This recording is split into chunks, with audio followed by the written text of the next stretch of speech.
Welcome to Kingdom in Context. The Creator never intended for us to be confused by His words. He gave us His words of life, and He gave them in context, to be understood and beneficial to our walk with Him. This channel's goal is to bring clarity to some of the misconceptions that have formed over time among believers and taught by others, however innocent and well-intended. The Scriptures make complete sense when we keep them in context of His coming kingdom and His coming King, Jesus the Messiah. If you're blessed by what we're doing with this channel and feel led to support us, visit the video description below where we have a PayPal option, a monthly Patreon option, or a traditional P.O. Box address. Thank you, and remember, context creates comprehension.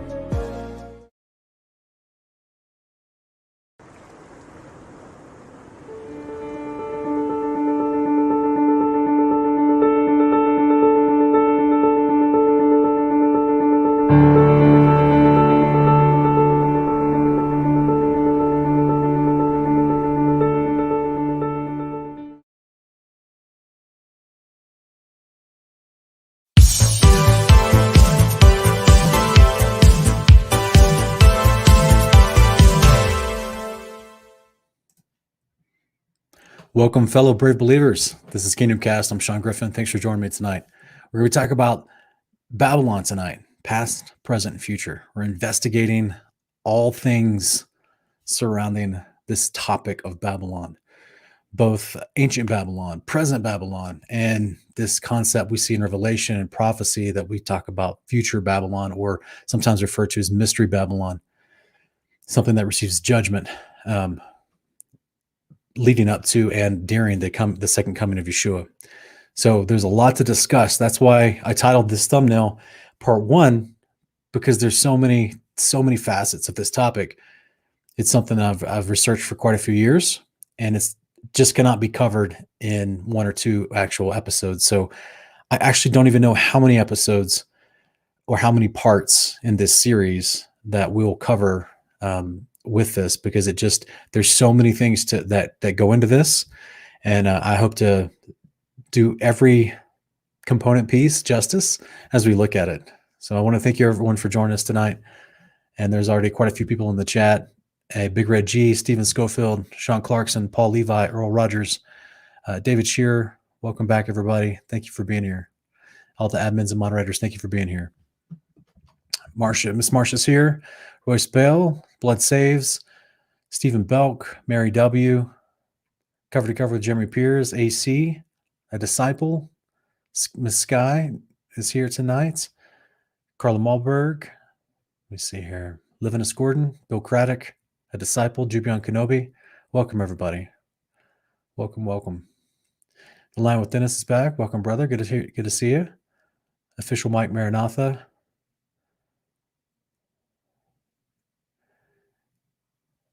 Yes, D Love, Pixie from Dixie. It's always a fun name. Welcome, everyone. I appreciate it. And tonight is, as always, guys, if you haven't already subscribed, do that. Now's your chance. It's the time. Hit the subscribe button. Click the bell for notifications. As you probably saw the intro coming in, there is a new social media coming. It's called Lighthouse. We're super excited about it. It's going to be the best of Facebook, Twitter, and YouTube combined.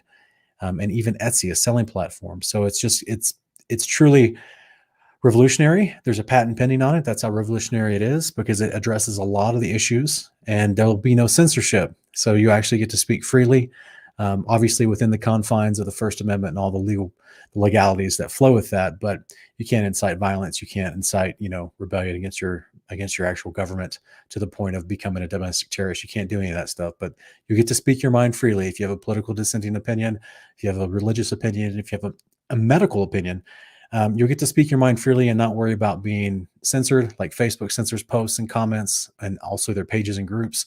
And all the content creators that create videos, like on YouTube, like myself, we won't have to worry about being, demonetized, or our videos being shadow banned, or our channels as a whole being shadow banned. And there's so many channels out there, guys, that were growing with leaps and bounds. And then 2-3 years ago, this shadow banning process started kicking in, and YouTube started just encroaching on all of these ideological forms of censorship, where if they don't like what you're talking about scientifically, medically, politically, or religiously, they basically start shadow banning your channel, limiting the reach and exposure that other people who are not part of your audience can see your channel. And even people that are a part of your audience, people that already subscribe to you, people are getting unsubscribed from channels, which is crazy. I just saw a channel today that I've been subscribed to since 2015, and I was unsubscribed. So there was, and oh, by the way, he happens to be someone that disagrees with the mainstream scientific opinion on things, and he has his own opinion and tries to create his own proofs for showing true science, true observational science. But yet, that's an unpopular thing in the YouTube sphere, so they've censored him. Lighthouse will not be doing any of that. You can just, if people like what you have to say, you're going to gain followers and subscribers. If you're putting out quality content, you'll gain you'll gain followers and subscribers. It's very simple. But we won't be injecting or trying to steer the course of mass thought and political narrative as some of these other big tech companies are doing. So pray for us if that's something that you are attracted to, if you are attracted to a free speech platform. And if you're someone that sells products like on Etsy or eBay or Amazon, you're going to love our actual product platform. And if you're someone that creates contents like on video or DLive or BitChute or Brighteon, you're going to love our video platform because it's all integrated. So you have a free social media suite integrated with the free video channel and a free marketplace, and it's going to be amazing, guys. It is amazing. I'm watching it being developed for the last 9-10 months. It is amazing. So look forward. It's coming soon, and we'll be announcing official launch dates soon. So I really appreciate everyone that already has told us and written us emails and letters saying they support us and are praying for us, because we definitely need that, because we're going up against some pretty big competition. So don't worry about it. I keep myself prayed up. I'm not really worried about it. I metaphorically consider, my ongoing prayers like my 5 smooth stones, and I'm ready to swing if I need to. So we're just charging forward, and we're gonna release this thing soon and see how the public reacts to it. So thank you guys all for your prayers as well. Who's already doing this over here? What do you guys? Oh, Jimmy on Kenobi. Yeah, thank you, brother. Dropping super chats already, man. I appreciate you.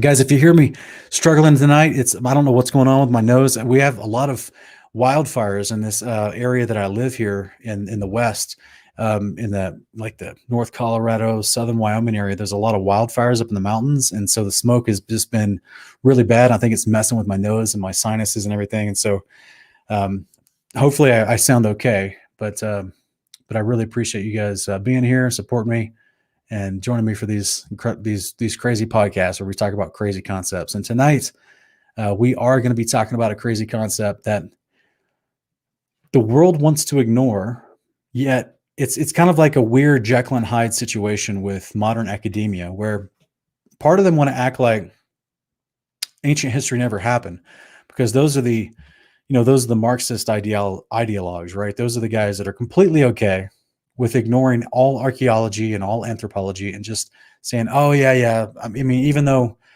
the Bible basically lays out history as archaeologists have been uncovering things in some points of investigation, it has literally led archaeologists to dig in the right spot to find things that absolutely confirm and validate the history that's within the Bible.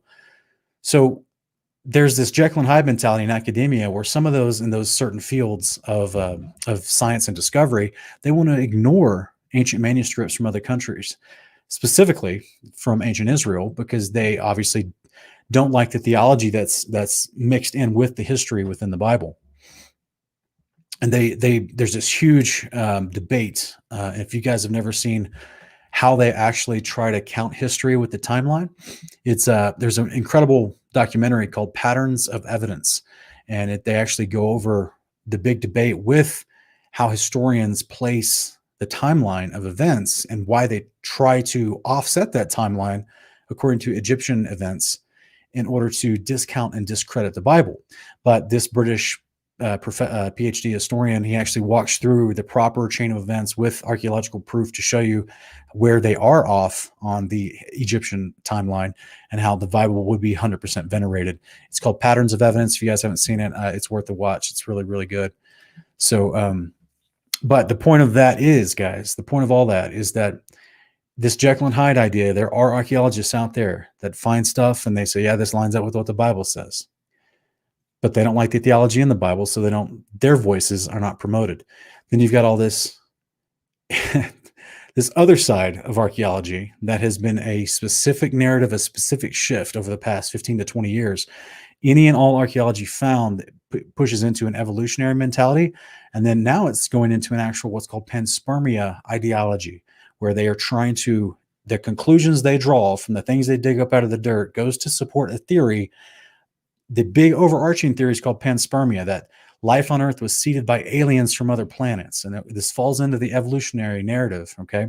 And so this idea of panspermia is something that is basically, it's just a new modern version of what ancient Chaldean and Babylonian creation tales talked about the gods who came to Earth and made mankind better, because mankind wasn't mankind when the gods came to Earth. They were basically just monkeys, and they enhance the monkeys to make them better, to be workers for the gods.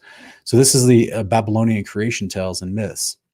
So modern archaeology, or this subset of modern archaeology that's getting a lot of attention in all forms of brainwashing that we call TV, they're pushing that narrative for the past 15, 20 years. Because many people suspect it's culminating, or it's leading to the actual alien invasion narrative that's coming in the future. To say that the gods have returned, right?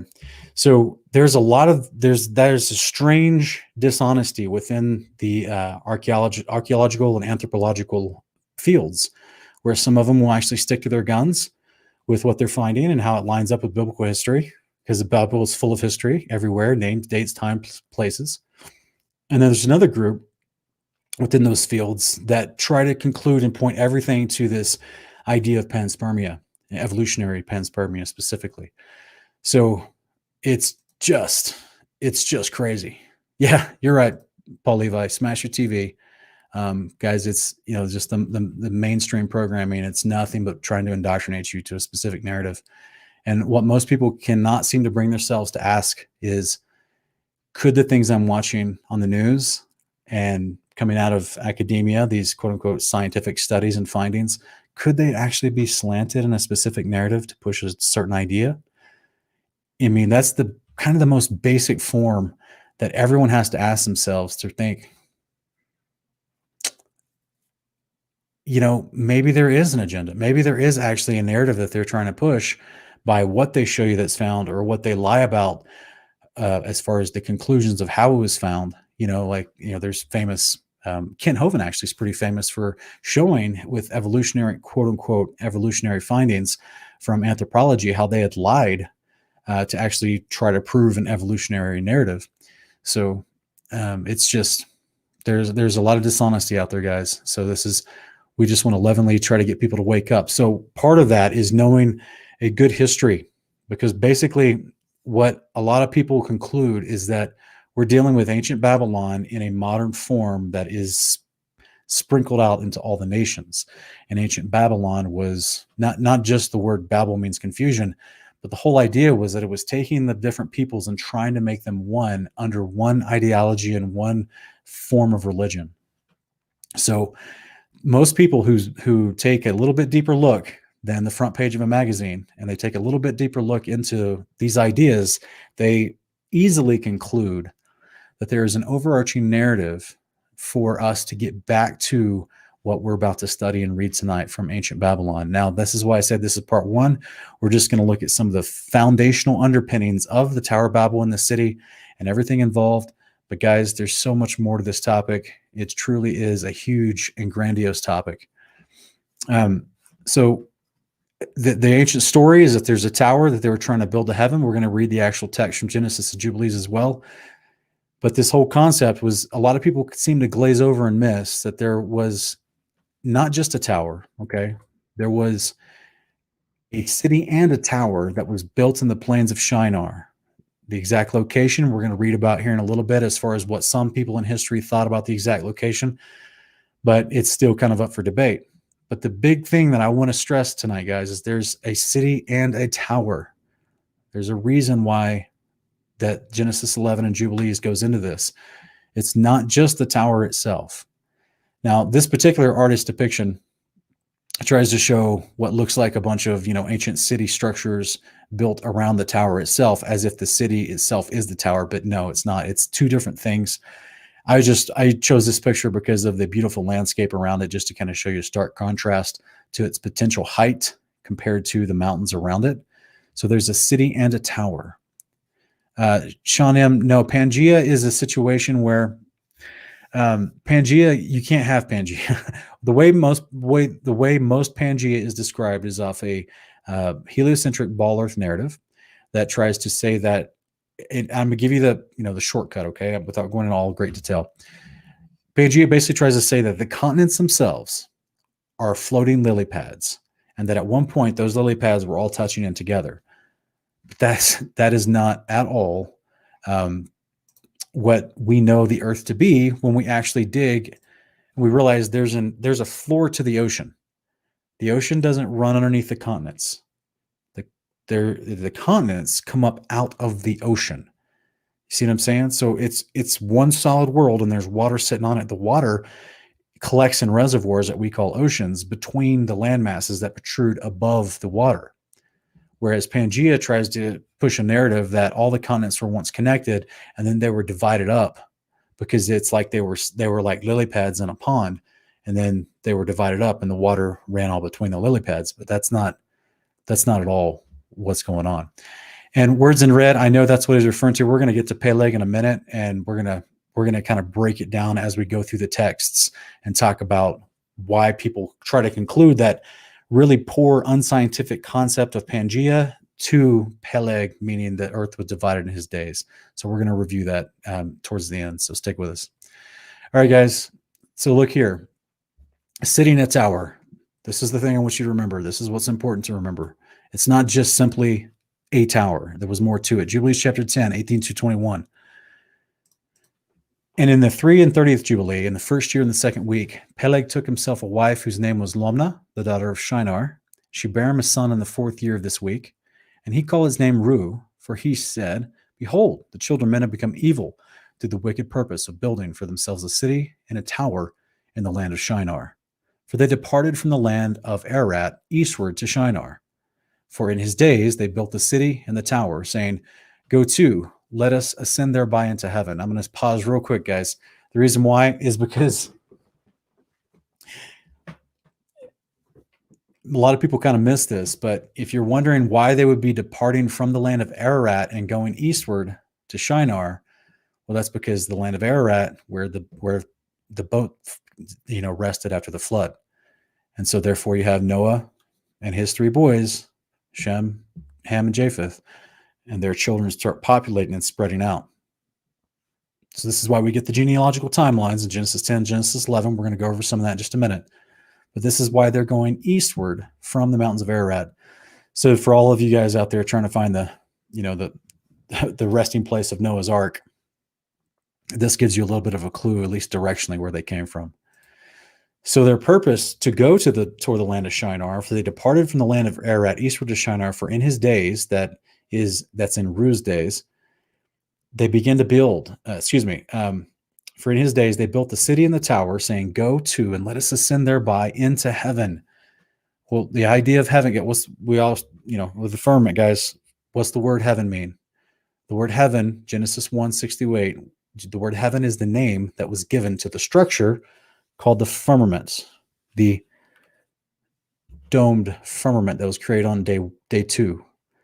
Okay, this is what it's described in Amos 9:6 and a whole bunch of other passages in Scripture. This was the structure, the building materials called firmament. The name given to the building was called heaven. So there's multiple layers, as described in Scripture, approximately 7 layers of firmament, and the whole structure from above the ground and all the way up is called the realm of heaven. There's the open space where the birds fly below the firmament structure over the earth. That's called the open firmament, as in Genesis 1:20, where the birds fly, because there's space between the actual structures of the firmament. But then everything above that and all the layers above that is considered the kingdom of heaven, the realm of heaven, the place above. We're actually going to be reading about that from some ancient rabbis in the past who had commentary on the Tower of Babel. and some of the motivations of what's going on there, just like we're reading here. And they actually describe the upper realm above compared to the realm down below where we live.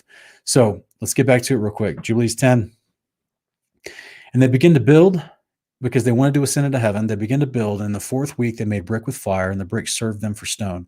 And the clay with which they cemented them together was asphalt, which comes out of the sea and out of the fountains of water in the land of Shinar. They built it. 43 years were they building it. Its breadth was 203 bricks, and the height of a brick was a third of one. Its height amounted to 5,433 cubits and 2 palms. And the extent of one wall was 13 stades, and the other was 30 stades. So this is, I don't know if you guys have ever tried to do the comparisons here. There's different ideas. Most people try to figure out immediately how tall it was. That seems to be the first idea, is that people try to figure out, how big was this thing? But I think what's interesting is that its breadth was 203 bricks. And this is potentially, unfortunately, we don't have the size of the brick. I mean, this is the most description we have was in the book of Jubilees. Between Genesis and any other accounts, we actually get, engineering descriptions, if you will. But all it describes as far as the brick is that the height of a brick was the third of one, which is basically telling us like only one part of its dimension about how big these bricks were, but we don't actually get the full description of how big these bricks really were.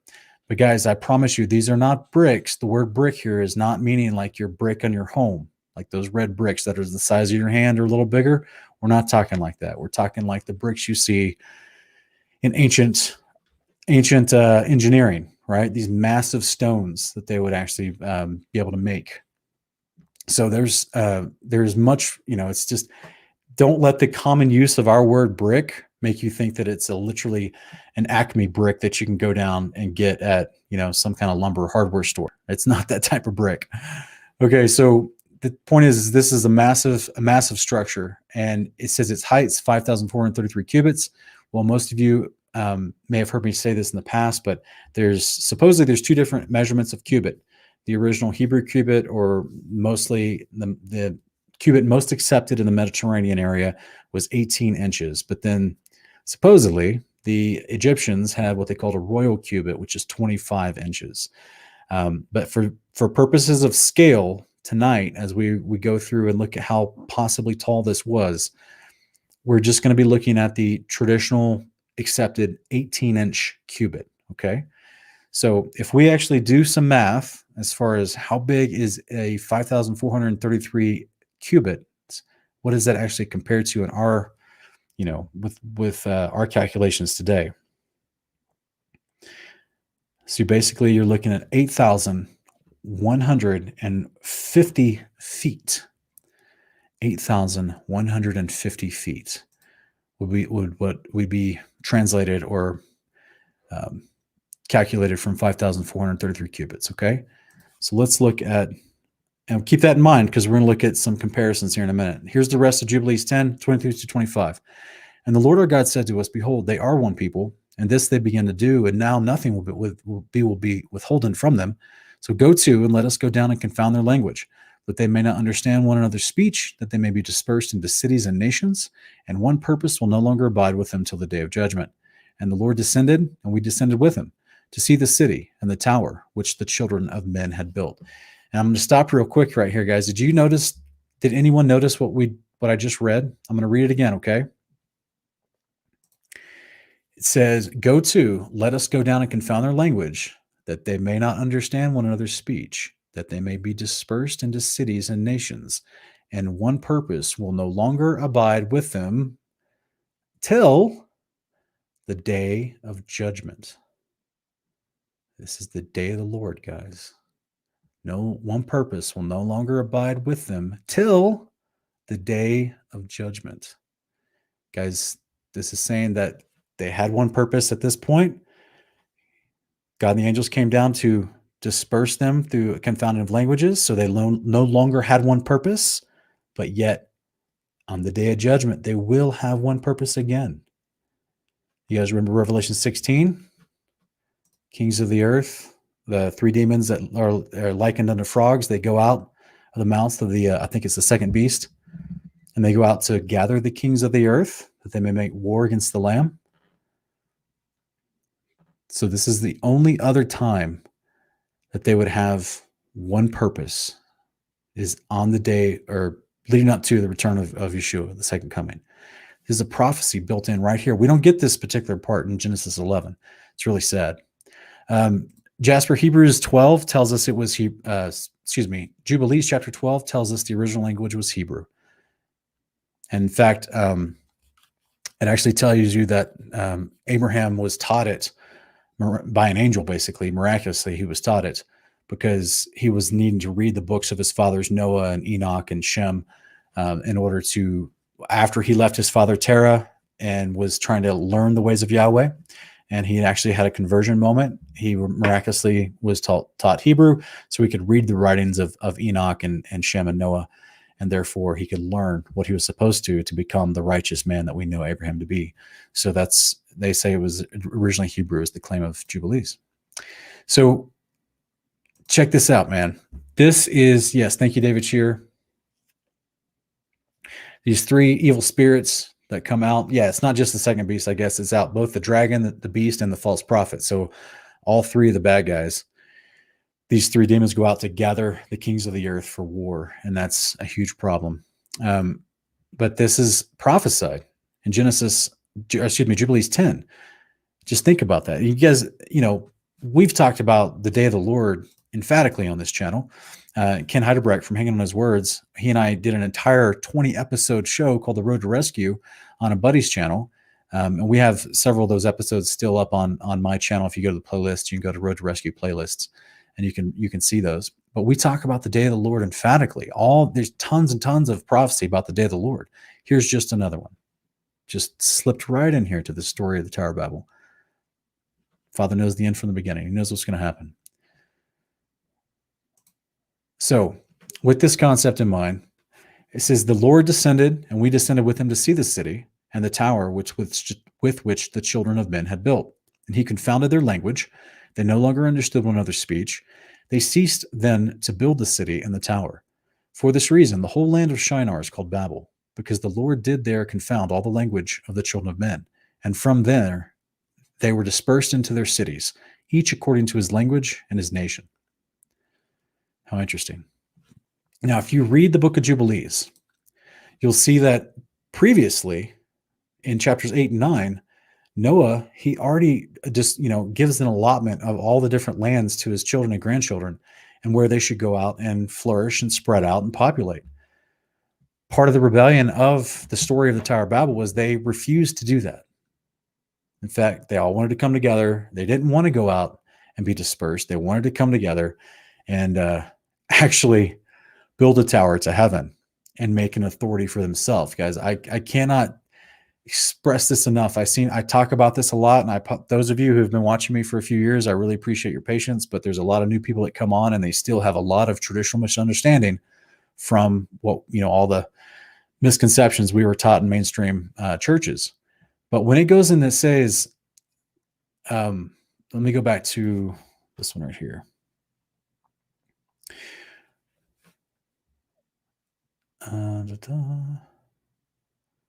All right, so it says they descended into heaven. This is the Jubilees 10 account. Let me go to the Genesis 11 account where it says they desired to make a name for themselves.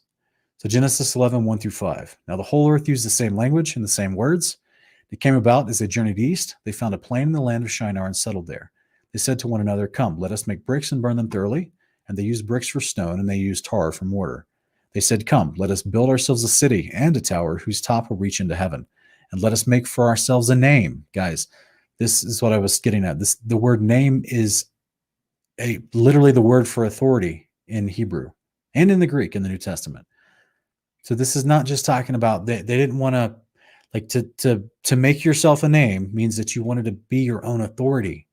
So this is definitely telling you the traditional idea that people have of, well, they're rebelling against God. 100% they're rebelling against God. Yeah.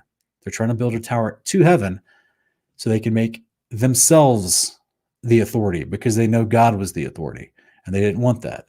So why would you need to go see the guy who has authority over you? Because you don't want him to have authority over you anymore. So this is why you have a lot of rabbis that suspect from the past that they were trying to make war with God. This is why they're trying to get to heaven. So let's slow down and break down that language. Why would they possibly think they can actually go see God? Because they know what Genesis 1 describes. They all believe it. They're living under a firmament, and above that firmament is the Creator. What's your natural thought process? If you don't want that person to be in charge of you anymore, you got to go see him and get him out of the way. You want to ascend to heaven and make a name for yourself and make yourself an authority over yourself, which means you got to go take the authority out that's over you, which is why they're climbing up, not climbing down. They're not going to the far extents of the earth to find somebody that's ruling over them from somewhere else. They know where he is. They know who he is. And they know that they have to go up, literally up. This isn't about space and star portals and gateways to other dimensions. This is literally up, down, left, right. BABA, start, start. This is literally up, down, left, right, guys. You have to go up to get through the firmament to actually take out the person over in authority over you. So this is the general premise. Oh, thank you, official Mike Maranatha. Appreciate you, brother. Thank you for everything I learned from every video, and I pray your reach explodes and that y'all used to bring a sheep back. Yeah, I appreciate it, brother. Thank you. Amen. Hey, here's the good part, man. Even if my particular reach doesn't explode, it doesn't matter, because these videos, you guys can share them. You know what I'm saying? You can share them independently on all your socials and still reach people far greater than I ever could with a subscriber count on YouTube. So that's, yeah, I try to stay encouraged. I don't let YouTube, our very slow growth pace of censorship they have us on here. As you guys know, that I've uploaded videos like these podcasts, like I have to create a thumbnail for the podcast before I upload the start time of when I'm going to do these podcasts. And so, think about what I'm saying, right? So I'm basically, when you guys get a notification, then I'm going to do a podcast at 9:00 or 9:30 or whatever. That's my time. I think it's, different for people across the country, but I have to go into my studio, Streamlabs studio, and I have to make that so that it can then be told to YouTube. That's when I'm going to start this live broadcast. So then YouTube takes my thumbnail and makes an announcement with an actual video page where you guys come on and you can wait in the chat a few minutes early before we start, or you can, see that, oh, I'm going to start at 9:00 Mountain Standard Time, 11:00 Eastern Standard Time. So that whole process has to be initiated. No content has actually been done yet. No content. Like, I haven't started the actual broadcast. I haven't said anything through the mic. And sometimes even just creating that initial announcement that I'm going to start, in an hour, a podcast, YouTube will actually demonetize the video. Nothing's even been said yet, and they're demonetizing the video. I only get to see it on my back end, in my studio. So it's hilarious, guys. The censorship that's out there. It's truly hilarious. So yeah, I really appreciate official Mike. I really appreciate you for your super chat and your well wishes. But that's how we get around that type of censorship, is everyone watching. If you think what I'm talking about is quality, and you think that the way I'm putting these things together is helpful, you got to share it with other people on your socials or email or however you can. So, because I don't think YouTube wants me to actually grow anymore. That's why I was talking about earlier about all these channels that you saw 4 or 5 years ago that were just growing greatly, skyrocketing to, like our buddy over at Parable of the Vineyard, Adam Fink, he was growing, man. I mean, just in the 3 years I've known him, he went from 40,000 subscribers, and then he went to 100,000 subscribers, and then he got super censored. And then for an entire year, he hovered at 100,000 subscribers. And then finally, they've taken the cap back off of him, and he's grown another 29,000 subscribers in just like the last 4 or 5 months. But the point is that the way they just put the kibosh on him for an entire year and he wasn't growing at all is ludicrous. Like, that is against all the all the data that shows he had a steady growth rate because his content was positive and people liked it and they were sharing it and it was reaching people. So they were just showing him like what they can do to actually squash you anytime they want. And there's other channels out there like that. There's some channels that grew, like I know another channel that grew to 150,000 subscribers. In 2017, they got censored. They haven't grown any at all since. They're still putting out amazing content all the time. They just, yeah, it's suppression, censorship. So I appreciate you guys. So guys, look, Genesis 11, this whole concept here, I'm going to finish reading to the very end. Lord came down to see the city and the tower which the sons of men had built. Verses 6-9, the Lord said, behold, they are one people. They all have the same language. This is what they begin to do. Now nothing which they purpose to do will be impossible for them. Come, let us go down and confuse their language so that they will not understand one another's speech. So the Lord scattered them abroad from there over the face of the whole earth, and they stopped building the city. Therefore, its name was called Babel. So I'm kind of drawing that out a little bit, guys, because it doesn't say they stopped building the tower. Yes, they did. The tower itself is destroyed. We're going to, we all know that. But the point is, there's both things. There's a city and a tower. Therefore, its name was called Babel because the Lord confounded the language of the whole earth. And from there, the Lord scattered them abroad over the face of the whole earth. So this is what some people claim is the remnants of the Tower of Babel in the area of Iraq, modern day Iraq, which has been ancient Babylon area in the plains of Shinar. It's a huge, broad, flat piece of land and area. So I don't know if this is truly the remains or it was some other ziggurat. It's really hard to tell, to be honest with you. But this is what some people claim. This is an artistic rendition of the city and the tower. So I wanted you to give the proper perspective because this is going to matter, guys. I want you to have the proper perspective of what the scriptures have been saying this whole time. It's not just a big tower. This was an entire metropolis, a city and a tower, because we're going to read about a little bit later that Nebuchadnezzar, he actually tried to rebuild it. And during his day, which was hundreds and hundreds of years later, but he rebuilt it to this tune of 60 miles approximately with these massive stone walls that surrounded much of the city or the main part of the city, that they were literally walls so thick they could have chariot races 3 deep on the tops of the walls. That's how thick these walls were. And it was, considered impregnable. It was considered, something that you couldn't actually overcome. But the point is, all this stuff they're doing is a counterfeit. And this is something I'm going to keep talking about throughout every part of this series. All the stuff that they're doing is just the people that organized the building of the city and the tower are the descendants of Noah. A few generations down, not even that many generations. They know the story of heaven. They know the story of creation. They know they lived in a firmament enclosed cosmology. They know the Garden of Eden used to be on the ground before the flood and that it was retracted into heaven.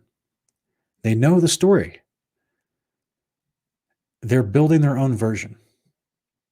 They don't want the city of heaven that's destined to come down, like Enoch talks about. They don't want that concept. They want their own authority over themselves. They think they can build their own version of the kingdom to come. One that literally connects the firmament with the ground. And as a result, you need a city and a tower.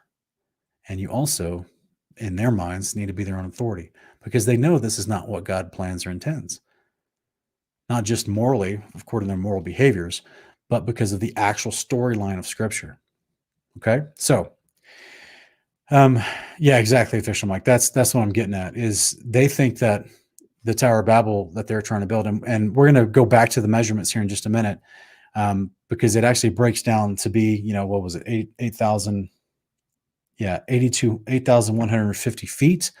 For those of you who may know, that's, not quite 2 miles, like a mile and a half, 1.65 miles high. And so we're going to be looking at that in comparison with other things in just a minute. But yeah, you're right. It's just a poor counterfeit, an imposter of the kingdom of God that's promised to us by God. So guys, if we keep going, this is another artistic rendition of possibly what the tower looked like. And you can see at the very bottom, there's semblances of what a city might be, but the mountains in the background are not accurate to to the plane of Shinar, but that's not the point.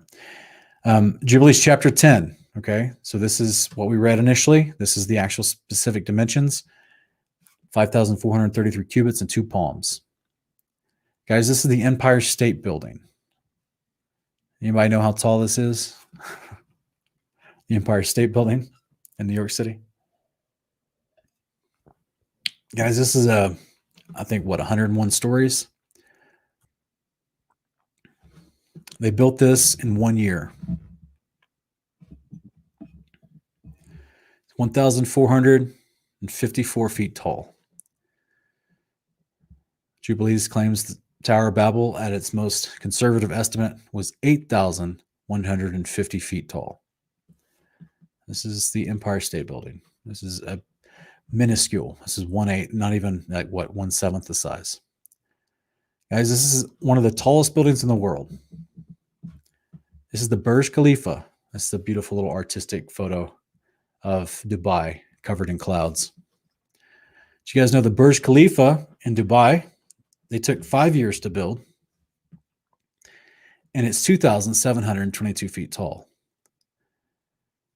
Jubilees claims Tower of Babel was 8,150 feet tall. Burj Khalifa is a baby compared to supposedly what the Tower of Babel was. Here in Tokyo, we have the Tokyo Sky Tree, a new building that went up in 2010. It took them 4 years to build it. It's 2,080 feet tall. It's the Tokyo Sky Tree. Book of Jubilees claims the Tower of Babel is 8,150 feet tall. So this is a fourth of the height of the Tower of Babel. The Dubai Creek Tower, this is still under construction. It's supposed to be completed in 2021. And once completed, if it completes in 2021, it will only have taken them 5 years to build. And it's going to be taller than the Burj Khalifa. It's actually in the same city. It's across the city, on the other end of the city, where they're building. It's I think it's called the Arabia City. It's like we're going to go over the size of Dubai here in just a minute as well. But this is in the same city of Dubai where they have all these mega tower structures. But this is it's projected to be even bigger once it's completed next year, bigger than the Burj Khalifa. It's going to have taken them 5 years to build, 4,413 feet tall. Guys, that is, look how big, much bigger it is than the Burj Khalifa. So it's almost 2,000 feet taller than the Burj Khalifa. Massive, massive buildings that we're getting into, mega structures and feats of engineering in our day. Right? This is the actual city of Dubai itself. And I wanted to cover this because I wanted you guys to have some scope and some scale of what we just read from Jubilees and Genesis. If it took them 43 years to build the city and the tower, 43 years. Guys, we just looked at these massive buildings that they're putting up in 1 to 5 years. And 43 years? They took them 43 years to build a city and a tower. I think that's plenty of time to build an incredible base to an incredibly large tower. So here's the city of Dubai itself in 1991 versus modern day, 2017, 2020.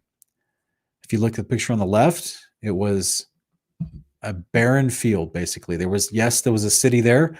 It had some large apartment complexes and tower and 30, 40-story buildings, but it was nothing like what it is today.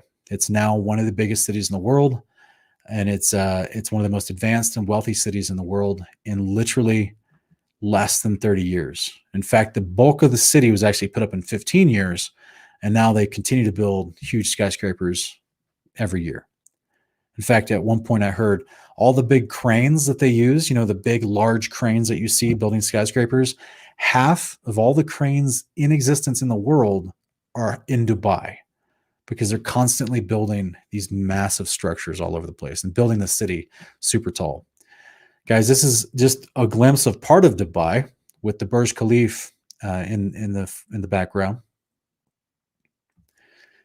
This is kind of a sidescape of the skyline of part of Dubai. It's bigger than this. Dan Perez, the Sphinx is like, 3 stories tall, maybe. It's super small. Not very big. So as you can see, the Burj Khalifa in the far left-hand side of this skyline photo of Dubai. And there's a nice ball top tower. We'll talk about that in future episodes. And so this is a massive city that they've put together. Here's just a glimpse of part of the city. You can't even see the Burj Khalifa or the Dubai Creek Tower in this because this is just part of the city that they've been building over there since, in 20, 25 years, they've put up an entire mega city. And there's another beautiful landscape photo of part of the city as well. And if you look very far in the distance, you can see where they're building Arabia City as well, which is going to be just as big as this. It's already under construction. It's amazing, guys. So 43 years. These guys have built this in 25 approximately in modern techniques with massive towers. Look at the city. Do you guys remember me talking about, let me put this on screen because this is just to bring us back to some scripture real quick. I always try to stay as close to concepts in scripture as possible, but I'll put this on screen real quick. Isaiah chapter 30. You guys ready? This isn't a prophecy about the end of days. On every lofty mountain, on every high hill, there will be streams running with water on the day of the great slaughter when the towers fall. When the towers fall, guys, this is can be paralleled with some of the destruction going on. And it's talking about Zion. The inhabitants of Jerusalem will be blessed because the Lord is going to come down and, with it, his lips are filled with fire and indignation like it's consuming fire. This is day of the Lord talk, right? It's the day of a massive, massive earthquake that happens, that all the cities of the earth are destroyed. So this is there where flashes of lightning and sounds and peals of thunder. There was a great earthquake such as there has never been since man came to be upon the earth. So great an earthquake was it and so mighty. It goes on to say, and the great city was split into 3 parts, and the cities of the nations fell. Babylon the Great was remembered before God to give her the cup of the wine of his fierce wrath, and every island fled away, and the mountains were not found. How crazy is that? The cities of the nations fell. All these things are going to fall, guys. Beautiful, beautiful city, modern architecture. But this is baby stuff compared to what the ancients are claiming about the Tower of Babel. Here's an artistic rendition of the Titans of old of Greek mythology, as well as the city and the Tower of Babel being constructed, reaching up to heaven. The reason why there's a couple of component pieces of this particular artwork that someone put together. As far as the actual, light that's shooting out from the top of the tower, I don't think that was a part of it, but I think it's very fitting that they're putting up, Nephilim Titans all around it as far as artwork that's carved out of the hills, as well as you can see in the top in the background, there's things floating in the sky. And we're going to talk about that in future episodes. We're going to talk about the ancient technology of the ancient past and what we do see from archaeological records and from history and from manuscripts of what possibly the technological capabilities of ancient Babylon had, because it matters. It all matters. It's all a part of the story. We just have to kind of go from a bunch of sources to make sure we can have a well-rounded context to the story. And so many of the sources we try to stay with are biblical-based sources, but we are going to look at history. We are going to look at manuscripts. We are going to look at archaeology. We're going to look at the narrative that other nations talked about in pertaining to the Tower of Babel, because remember, all their ancestors were once a part of the group that was coming together in one purpose and in one language under one leader to build this tower to heaven. We're going to talk about that, that leader as well. So there's a lot to this. Why I said it has to be more than one part. I can't cover everything in one podcast, but so guys, let's look at some discussion here from ancient rabbis.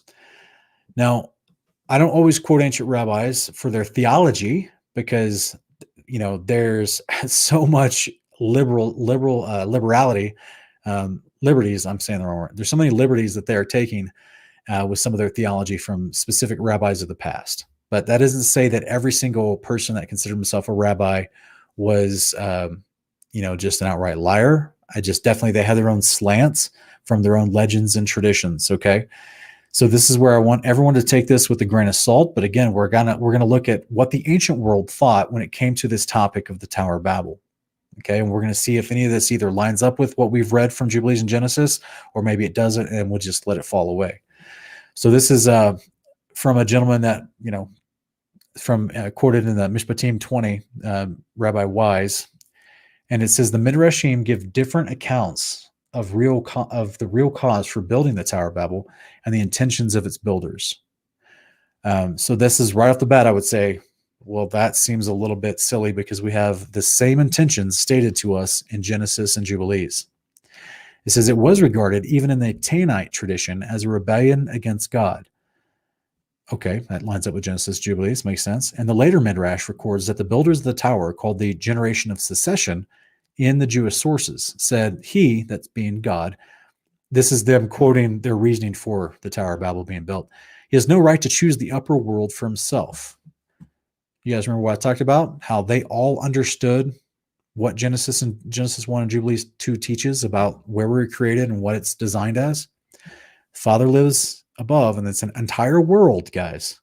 It's an entire, like the book of Enoch describes, there's water and trees and land and mountains and beautiful trees. And it's an entire world.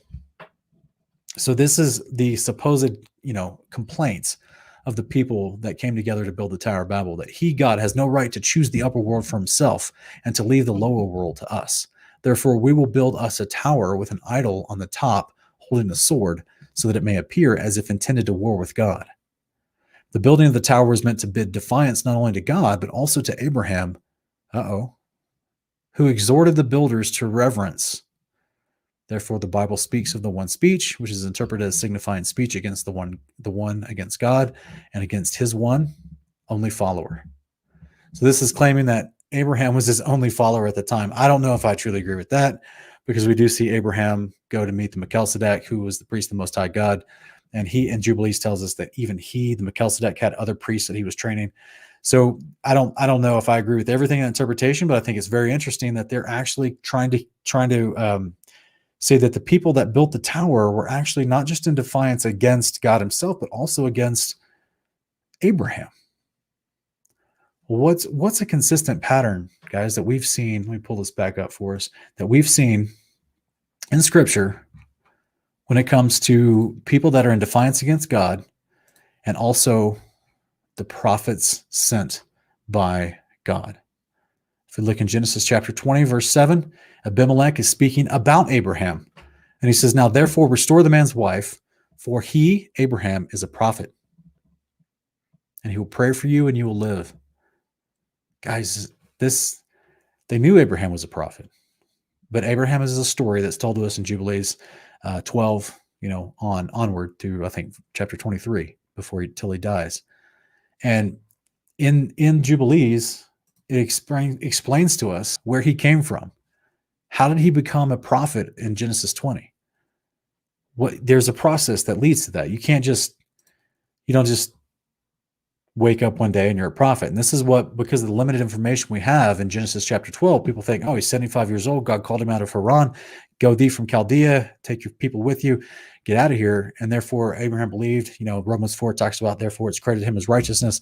So we got all this narrative that we've been taught about Abraham, but yet that's just from the limited information in Genesis. Jubilees goes into greater depth to how, when he was actually a boy at 14 years old, he realizes idol worship is pointless.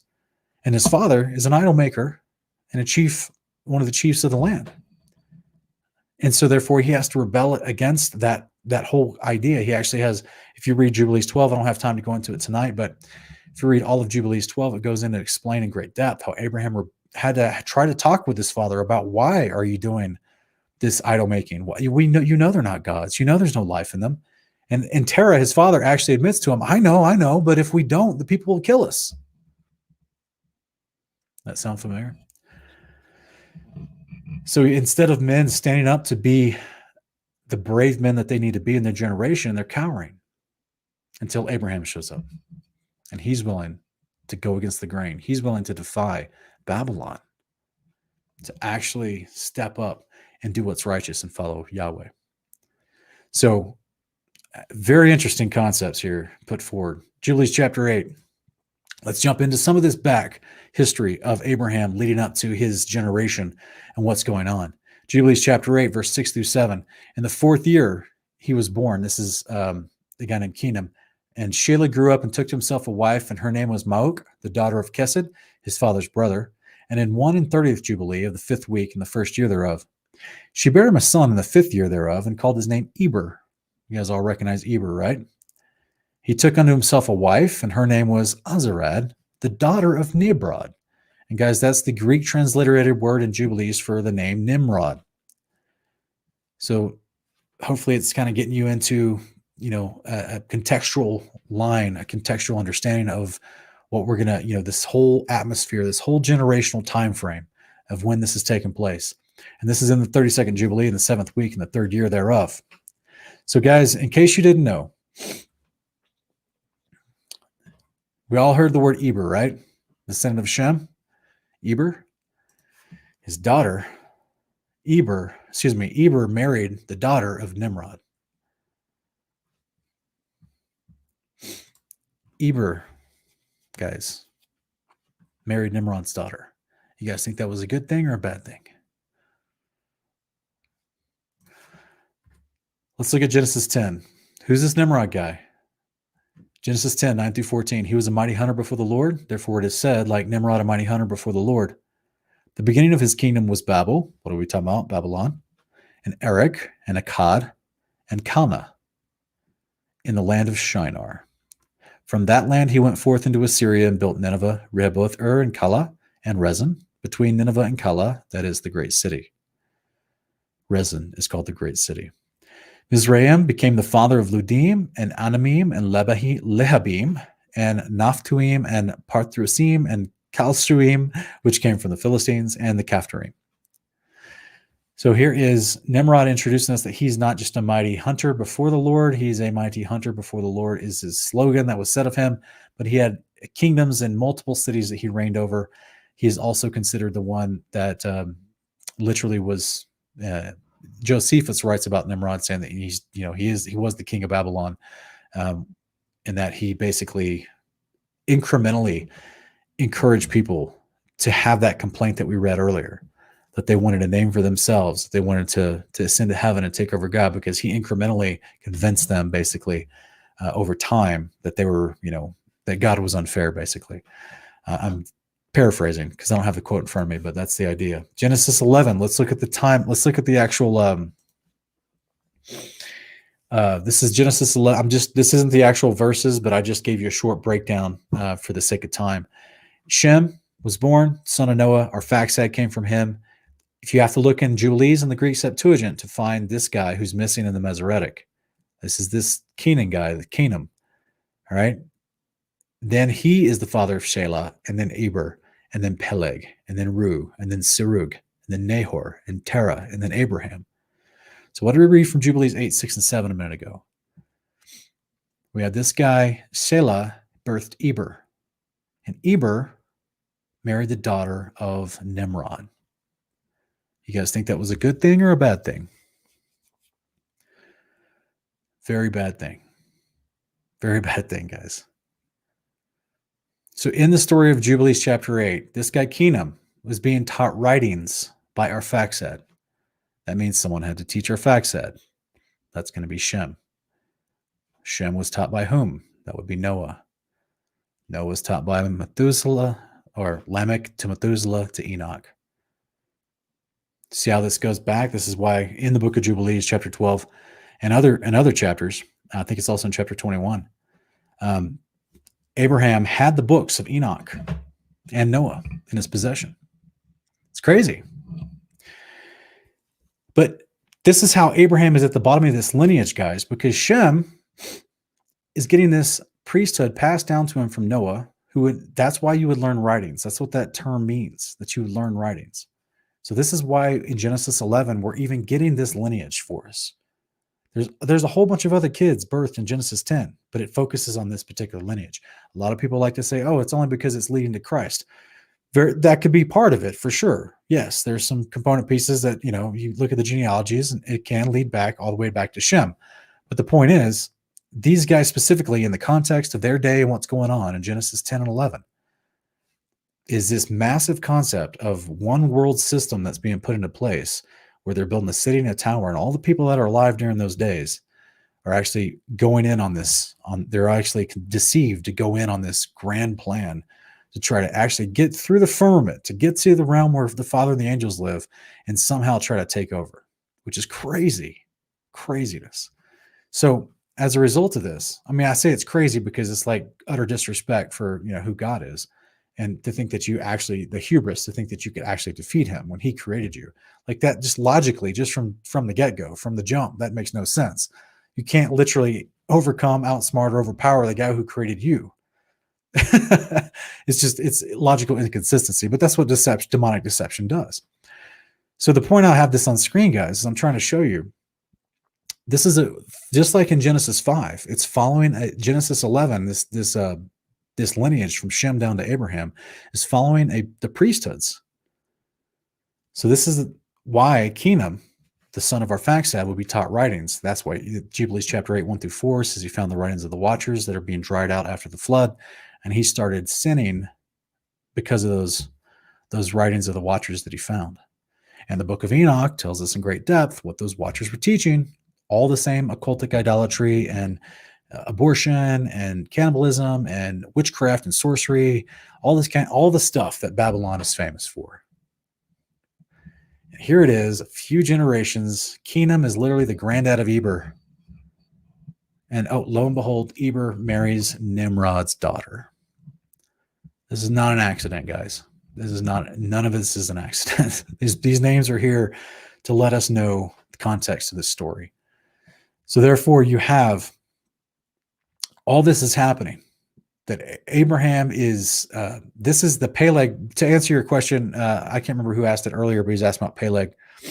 The idea of Peleg is, this is Jubilees chapter 8 and chapter 9 and parts of chapter 10 go in and actually explain further about how during the days of Peleg, Noah actually decided amongst all these sons and grandsons, all right, guys, we're going to draw lots, and we're going to actually show you which land that you can go spread out from. Because at the beginning, they were just all kind of hanging out near the base of the mountain that the ark rested on. And they're all flourishing there, basically, sticking around Granddaddy Noah. But then he's like, all right, guys, there's a ton of earth out here. There's a ton of the plane of the earth that you guys can go out and spread out upon and have your own land and have plenty of room. Like, there's so much, And he starts dividing up huge portions of the earth to give to his sons and his grandchildren. And this is why the earth was divided up in those days during the days of Peleg. Very simple concept. Nothing to do with Pangea or evolutionary theory. So then, therefore, we get down to Terah, because if you follow the lineage, you see that it goes down to Terah. That's the father of Abraham. And this is why we see he's the chief idol maker in the kingdom of Babylon. Abraham, guys, Abraham is growing up with Babylon in the background. Abraham. You don't get that from Genesis. This guy is growing up with all this nonsense of Babylon, the city and the tower being built. That's his mentality growing up. Why are they building this? Oh, can you imagine being a 12-year-old trying to ask you, why are we building this again? You're trying to get to heaven? Oh, okay. You want to do what? Okay. But didn't he create us? Okay. But you're mad because he flooded us, and you don't want to be dispersed upon the earth. You want to get up there and live where he lives? Okay. That's crazy. So you have this kid that comes along, and he's actually that kid who goes, yeah, I'm not falling for all that. And this is where, if you read Jubilees 12, it says he actually realizes, as he's doing exactly what Jubilees 8 says Kingdom discovered from the watchers, he's looking to the signs of the sun and the moon and the omens of the stars. And he's like, why do I do this? I know that they're all in the hand of the Creator. Like, he's having this amazing moment where his conscience, as Romans chapter 2, verse 7 through 14 explains, that the law of God's written on every person, therefore your conscience bears witness against you, either affirming you or condemning you on the day when all your secrets will be laid bare before Jesus Christ. So he's literally having this idea where the Spirit of God is, through his conscience, is making him realize, man, this is just nonsense. Like, why are we doing this? Because the Creator controls all this stuff. Why are we trying to get through his firmament that he built over us? And by the way, how are you going to get through that water that's up there? The same water that they're all mad about that came down and flooded us before. Like, how are you going to get through all that? You guys think how interesting is it that NASA trains their spacemen, their astronauts, in a big tank of water so that they know that their astronaut suits are all waterproof? How interesting. And the Bible says there's water above the firmament before you get to the next layer, where it kind of enclosed. That's what literally the Hebrew word shomayim means. It means a covering of water. Yeah.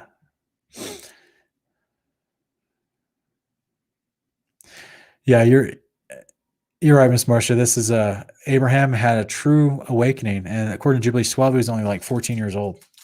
And he actually goes to his father and he's like, why are we doing this? Why are we making these idols and doing all these? These aren't actual gods. And so, but his father's just full of fear, truly full of fear. So it's very interesting.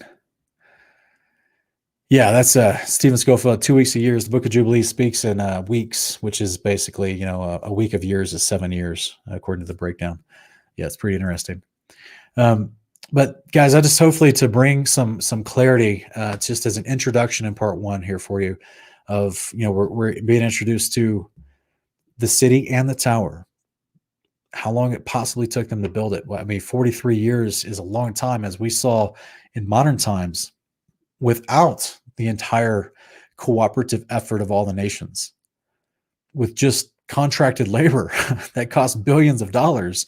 They built the city of Dubai in 20 to 25 years with massive skyscrapers, but yet those tallest towers and buildings aren't even half the height of the Tower of Babel. So to me, it amazes me to think that we're so vain to tell ourselves, oh man, these were ancient people, man. They were just like, they were barely just out of cave dwelling. This is what evolutionary thought has done to other Christians who struggle to take the Bible seriously, because they don't actually take the time to look and dig in.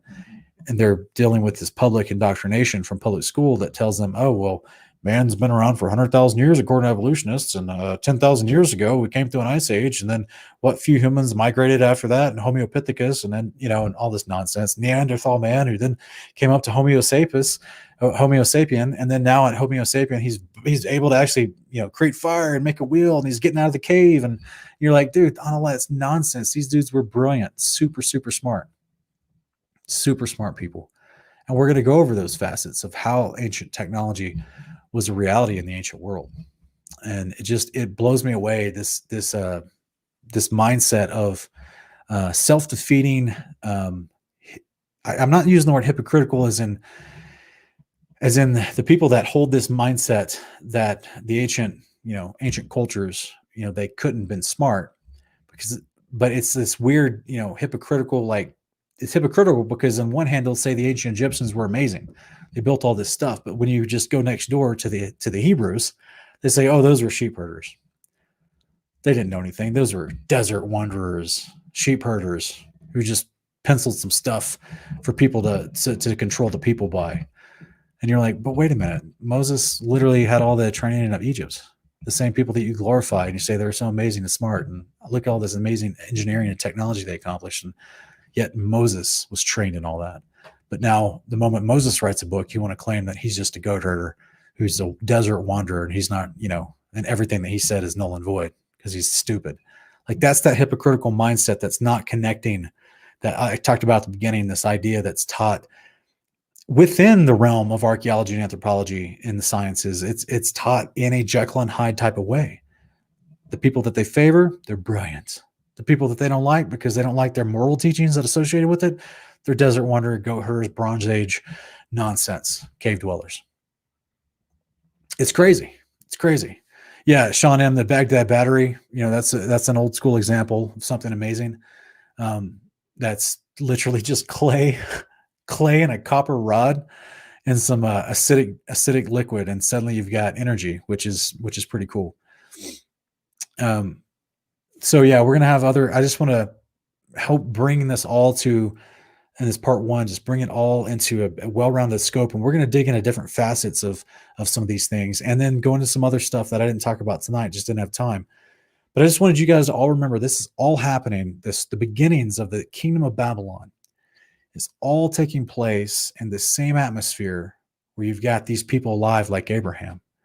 So when we see Abraham walking around and going to, the Abimelech of the Philistines, and then he goes to um, the Pharaoh of Egypt, and he has two different events. All of this is happening while over the Euphrates in the Iraq area and in the northeastern part of where Abraham was walking around, that the whole concept of Babylon is taking place. Like he's in a world that's just full of corruption everywhere. So this is a big deal. This was a really big deal. So I just, hopefully it's encouraging you tonight. We're going to go into deeper aspects of this in following weeks. All right, guys, if you have any questions about anything I talked about, just go ahead and put them in all capitalization and put them in the chat, and I'll be happy to look at them.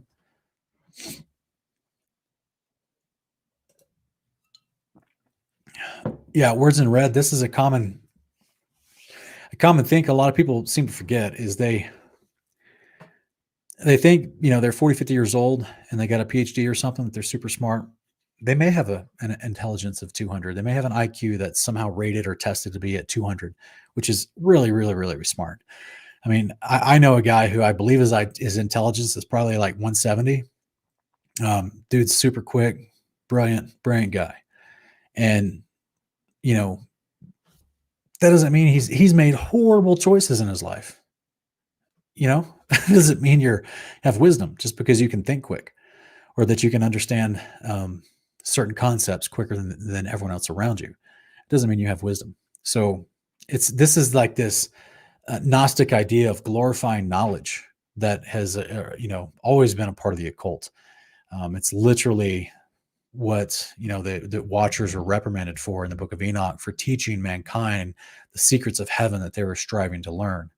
And with those secrets of heaven, they also taught them, destructive things, like how to do enchantments and sorcery and literally occultic worship of the false gods of their children, the Nephilim. Also taught abortion. They taught them horrible things as well. So,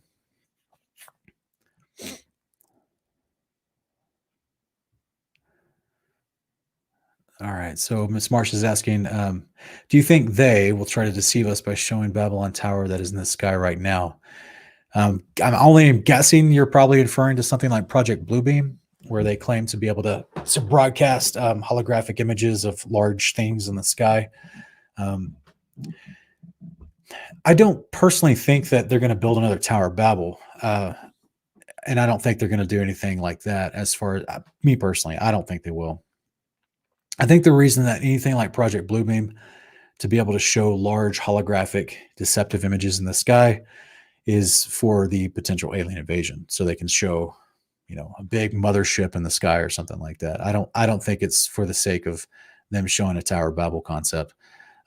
Because technically, with the modern narrative they've created, the modern lies they've created, you don't need a physical structure like the Tower of Babel, because they claim they have rockets, right? They think the rockets will take them to the heights of the heaven. And there would be no, even though they it's crazy. They talk about building a space elevator to the moon, which is crazy. That's something that's been kicked around for a long time and never truly under any kind of potential development, or even the fakery of trying to develop it. They haven't even started pulling taxes from nations to try to develop something like that, because I don't think that's truly going to fit in line with their agenda, to try to mass deceive the world with some sort of gods returning through an alien style appearance. That's just my personal speculation. Unfortunately, I can't show you a lot of scripture on that. Dan Perez, it is Nimrod. I'm giving you the shortcut, but go check out my Polyon video. It's on my popular uploads on my channel. And I show you through the scriptures that the Antichrist, the beast of Revelation 9 and 17, and also 13, the beast that comes up out of the pit, it is Nimrod. And I go through a lot of scriptures, and I even go through Egyptian archaeology, and I go through Egyptian history, and that is the thesis I've put forward.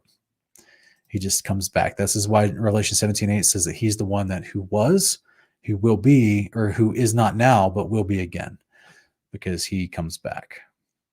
And how appropriate, right? From what we read from Jubilees 11. He's the one that centralized everybody under one common ideology.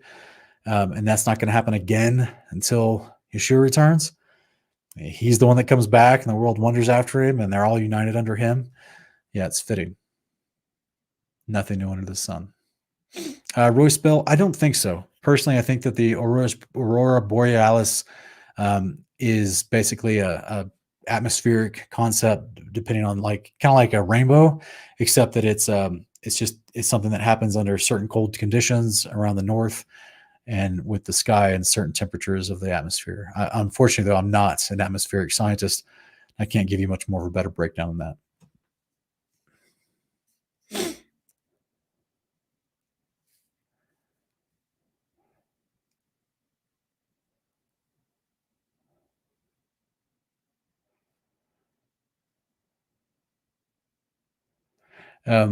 Marsha, we're going to go over stuff like this in future episodes. We're building to these ideas. There's a lot to break down. So we're building to some of these ideas. Michael Stevens asking, did the Israelites use this type of technology? I'm not sure what technology you're referring to bring down Jericho. No, technically the Israelites didn't do anything to bring down Jericho. The Father did. The Israelites were just obedient to walk around the city for 7 days and then 7 times on the 7th day. But they particularly themselves did not affect the actual walls of that city falling in on itself. That was the Father who made that happen. Just, whether it was angels pushing in on it and we just couldn't see them, or whether the Father just, who knows, sent a frequency vibration, spoke and broke the walls down, who knows. But the Israelites technically were just being obedient to be there, but they didn't physically have anything to do with Jericho's walls collapsing in on itself, according to the text.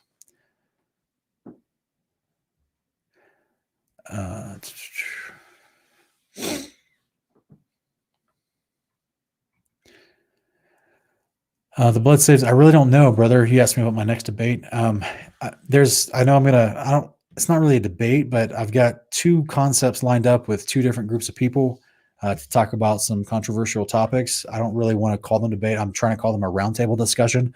But as far as an official debate, I did hear back recently from the Beginning of Wisdom channel, and he's definitely a supersessionalist, dispensationalist, Trinitarian, and he doesn't like the Hebrew roots concept, even though I don't call myself Hebrew roots. He doesn't like the Torah observant concept. And so I actually have to respond to him. Excuse me. He finally agreed to actually debate me, but we have to get together on the details. You have to determine the format and the actual title of the debate and all that kind of stuff. I just personally haven't had time, because that takes a lot of special time that I've been so busy with Lighthouse. I just haven't had time. I don't know if I'll be doing that anytime soon, to be honest with you, just because it takes so much of my time. Gavin Miller, I'm not sure what tablets you're talking about. I apologize, brother.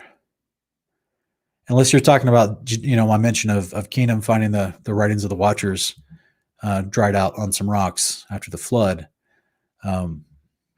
It's possible. I mean, we technically do see this stuff happening post flood. They're creating Nephilim again, which I've explained in the past as genetic manipulation. This is what Enoch chapter 7 tells us, is that they learned the art of cutting roots and enchantments, and the woman became pregnant and bare giants. And so there's all types of genetic manipulation that can happen through the growth hormones that are found in the roots of trees and plants. So it's very possible that knowledge was a part of what he found, even though Jubilees doesn't specifically say that. It says that the stuff he found on the rocks in Jubilees chapter 8, 1 through 4, pertaining to, determining the omens of the sun, moon, and stars. There could have been more there to it, but ultimately, or that knowledge could have just been passed down through Noah and Shem. Not like they were teaching it to encourage lawlessness or to encourage, some sort of unrighteous behavior. But if they're just telling their kids like what happened before the flood, and they're just having that, you're telling your kids, you're asking about life, and they're trying to figure out, why are we being told to worship Yahweh, and why are you telling us he's above the firmament, and why are you doing all these feasts, Noah, granddaddy Noah, why are you doing all this stuff and teaching us to do this stuff? These are natural questions children would have for their dad and their granddad. And then he tells them, well, guys, you have no clue the horrors that we saw before the whole world was flooded.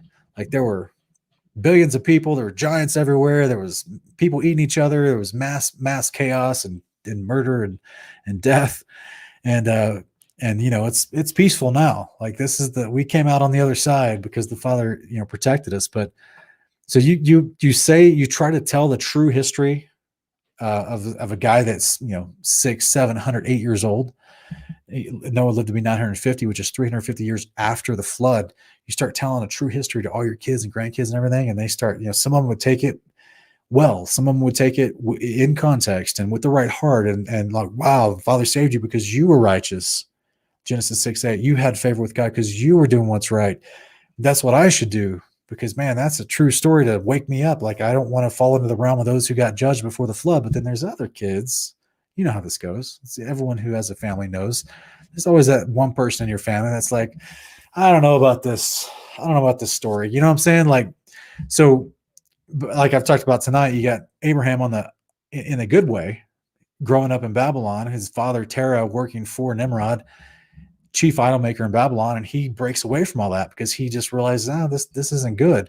But then there's always the bad version of that, where there's that kid that's like, yeah, you're telling me to do what's right. You're telling me that this is how we worship God. This is righteousness.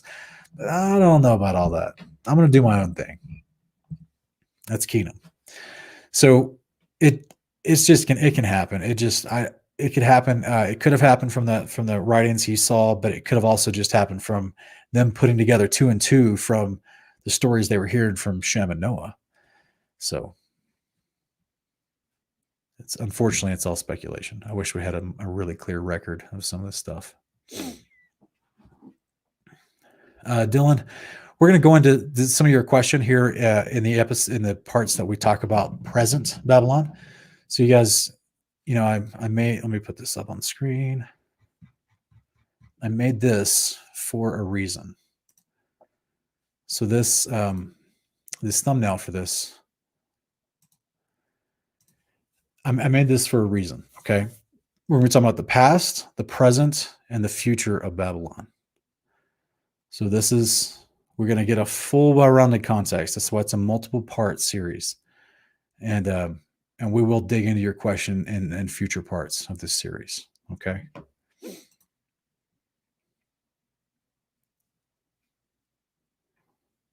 All right, guys. I've come to the end of the broadcast. I really want to thank everyone for being here.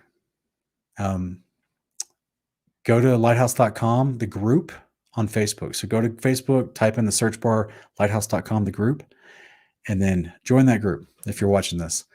And then share the post within that group, because that's how we're notifying and announcing that Lighthouse is coming and telling people what it's about, and they can see the interviews I've done to explain it, and you can share it on all your social medias so that you can help the word get out. Right? This is our goal. This is our goal, guys.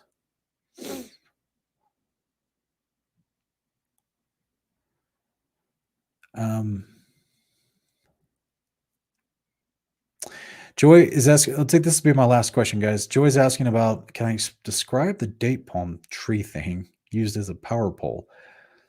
I don't understand your question, sister. I apologize. Describe the date palm tree thing used as a power pole. I apologize. I think you might be referring to something that we mentioned on one of our Honor of Kings episodes. I think it was the first season when we were reviewing the Book of Enoch. I think it was like episode 8 or 9. But I don't know what you mean by the power pole specifically. I mean, I know we talked about how the palm tree and the date palm specifically, there's a ton of positive properties that you can use from its oils and also its leaves for healing, which is a lot of people aren't aware of.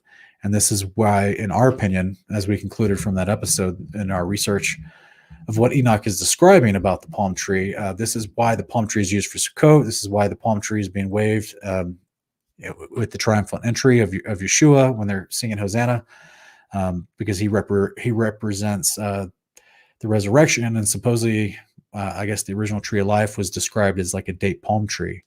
And so that's, other than that, I'm not sure exactly what you mean. I apologize.